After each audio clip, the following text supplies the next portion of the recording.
Live from Cleveland 19 News, this is the Sports Extra.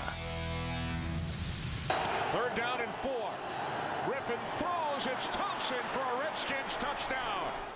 Robert Griffin III has had his moments in the NFL, including a Pro Bowl rookie year, but as Hugh Jackson said today, this isn't 2012. So how much should we expect in 2016? Welcome to the Sports Extra, everybody, with my new co-host, Branson Wright from the Plain Daily. Good to see you, man. Good to see you.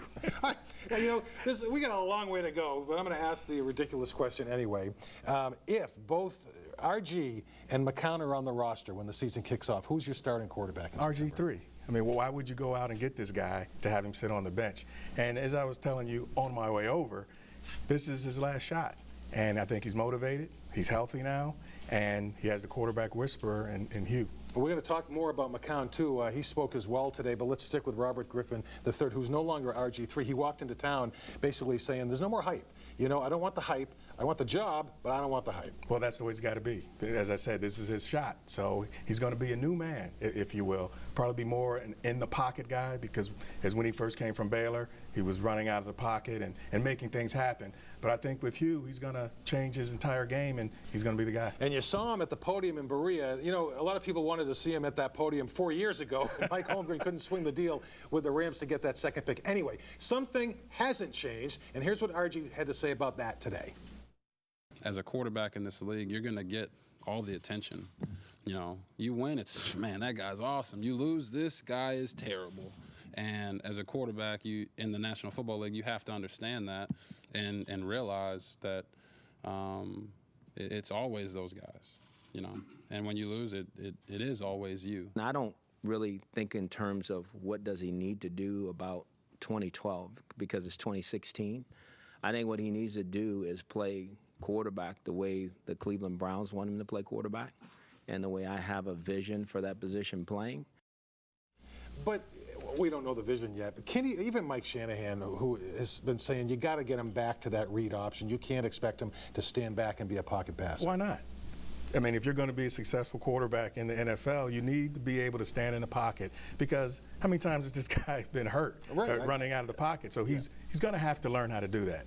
And as I've said, Hugh's the guy to teach him how to do that, and I think he's going to be successful. Let me get to Josh McCown, because, you know, Hugh Jackson stopped short of saying, nah, come on, he's definitely part of our plan. He didn't say that today. He said, I got a ton of respect for him, but McCown threw 12 touchdown passes last year, only 4 picks in 8 starts. The problem was they weren't winning, but you couldn't say it was the quarterback. But even he doesn't know where he fits in. Let's hear what he had to say.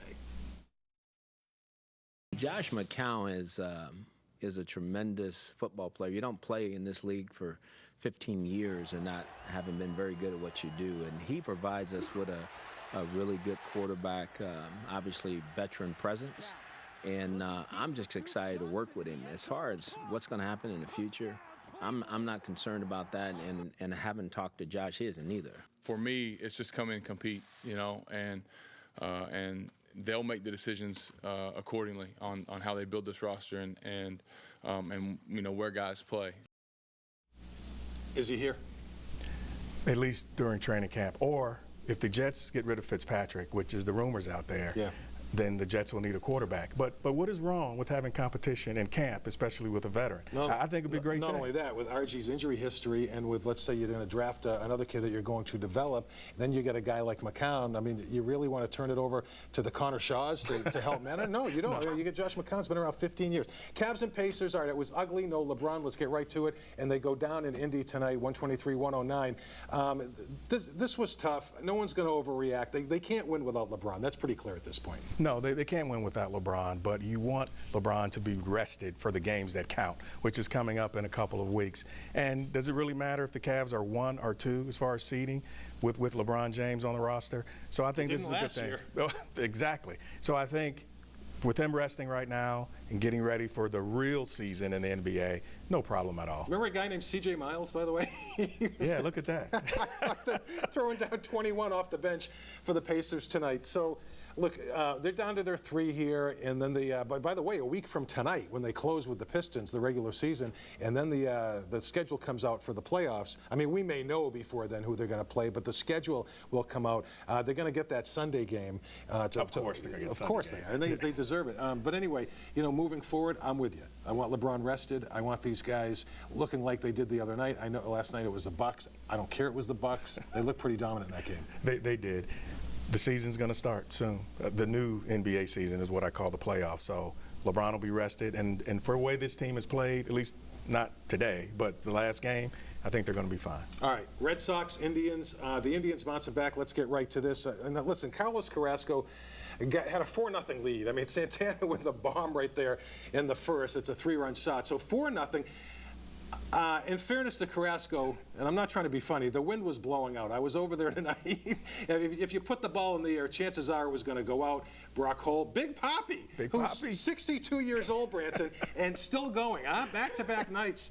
Nice 40, but his farewell tour is off to a bang, and then Hanley Ramirez. Anyway, the Red Sox battle back to actually take the lead, and the Indians, thanks to Mike Napoli's 8th-inning home run, win it, or 7th inning, excuse me, for Napoli. They win it 7-6. So Napoli is first dinger as a member of the tribe, and the Indians bounce back. We're going to be right back to talk about a special project this guy has going on when the Sports Extra continues. You've made it when you're topping the list of credits at the theater. Branson Wright, one of the co-producers of Believe Land. All right, so as I understand it, the producers of the movies, they're the big money guys. I didn't get that. Let me show a quick clip of the trailer, very quickly. Believe Land. There is a Cleveland character, if you will, a jewel on a lake, and people just having a strong sense of community and really working together to try to make sure the community makes it through anything. No doubt you've heard the jokes. Cleveland, the mistake on the lake. Have you any idea how government... All right, that's a good place to get out. How was the reaction at the film festival? It was great. About 2,000 people came out last week, and it was a great crowd. They cheered. They booed when Art Modell came on the screen, and some people cried. We got a jam. Where can they see it next? They can see it May 14th on ESPN at 9:30. Believe Land. Thanks, buddy. Good to see you. Thank you, man. I appreciate it. You've been watching The Sports Extra.